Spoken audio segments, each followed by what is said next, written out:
Assalamualaikum warahmatullahi wabarakatuh. Selamat datang di channel saya. Di sini saya akan menceritakan tentang kisah tragis dan memilukan yang dialami oleh seorang gadis kecil yang bernama Dita. Langsung saja simak dan nonton videonya sampai habis. Dan jangan lupa untuk subscribe, like, dan share. Terima kasih. Kisah ini berawal dari sepasang suami istri yang selalu sibuk bekerja. Mereka memiliki seorang anak perempuan berumur 3,5 tahun. Gadis tersebut bernama Dita. Setiap hari Dita selalu tinggal bekerja oleh kedua orang tuanya, sehingga Dita tidak pernah bermain bersama kedua orang tuanya.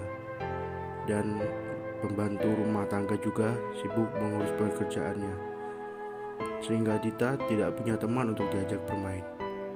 Dita biasanya bermain di taman depan rumah. Dia memainkan mainan dari orang tuanya, berlari-lari, menari, dan bernyanyi.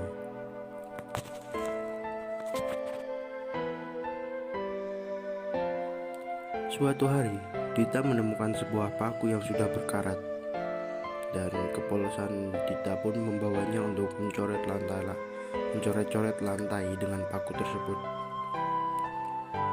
Karena lantai tersebut terbuat dari marmer, jadinya gambar Dita tidak terlihat dengan jelas. Akhirnya Dita mendapati mobil orang tuanya yang terparkir di depan rumah. Dan dengan polosnya Dita menuju mobil dan mencoret-coret bodi mobil. Dita menggambar banyak hal. Dia, orang tuanya, bibi, bunga, gunung, dan lain-lain. Dita sangat senang karena gambarannya terlihat jelas di bagian mobil. Dita menggambar di semua sisi mobil yang berada di dalam jangkauannya. Dan si bibi yang sibuk membereskan rumah tidak tahu apa yang sebenarnya Dita lakukan. Dan ketika Dita selesai, Dita masuk dan bermain di dalam rumah.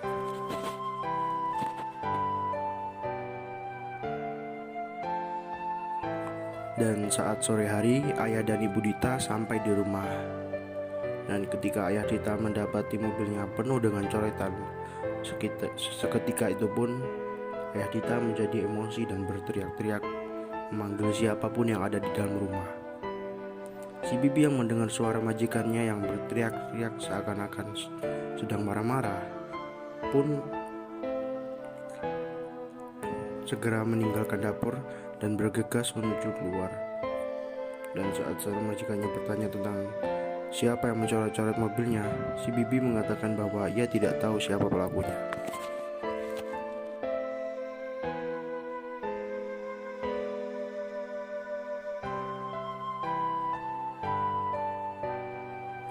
Lalu Dita datang dari dalam rumah menuju ayahnya.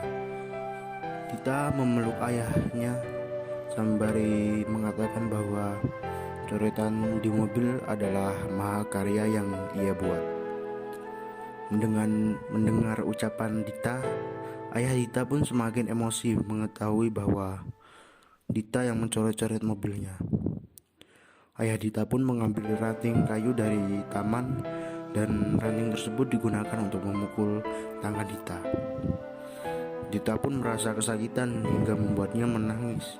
Namun ayah Dita masih terus memukul tangan Dita. Ibu Dita justru membenarkan apa yang diperbuat oleh suaminya. Setelah ayah Dita puas memukul tangan Dita, ayah Dita dan ibu Dita pun masuk ke rumah dan meninggalkan Dita yang masih menangis.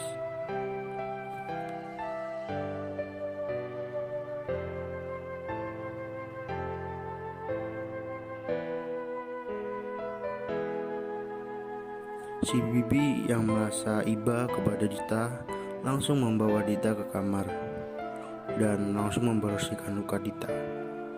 Si bibi mencoba menenangkan Dita yang masih menangis, dan akhirnya Dita pun bisa tertidur. Keesokan harinya luka di tangan Dita bertambah parah. Si bibi yang panik pun mengadu pada sang majikan. Namun sang majikan tidak terlalu memperdulikannya dan hanya menyarankan untuk si Bibi mengoleskan salep luka ke tangan Dita.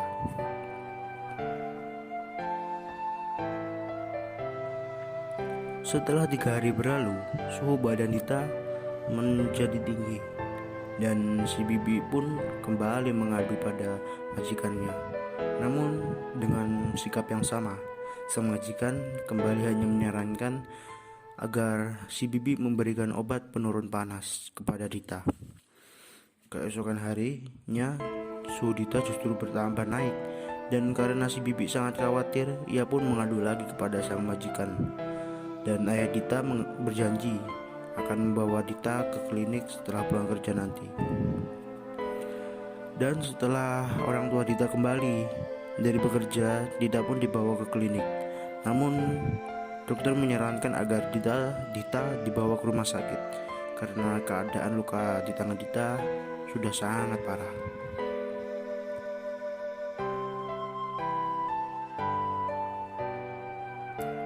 Setelah beberapa hari dirawat di rumah sakit, dokter memanggil orang tua Dita dan menyarankan agar sebaiknya tangan Dita diamputasi. Itu dilakukan demi menyelamatkan nyawa Dita, dikarenakan luka yang sudah sangat parah. Mendengar penuturan dari sang dokter, sontak kedua orang tua Dita pun sangat kaget. Kedua orang Dita pun sangat menyesal atas perbuatan mereka terhadap Dita. Dan dengan berat hati, ayah Dita menandatangani surat persetujuan amputasi.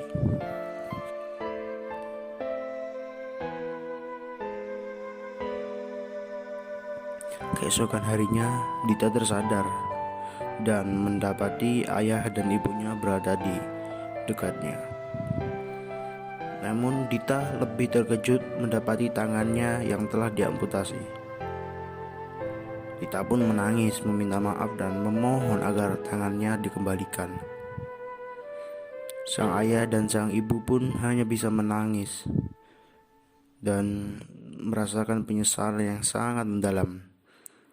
Karena semua sudah terlambat, tangan Dita sudah tidak bisa dikembalikan.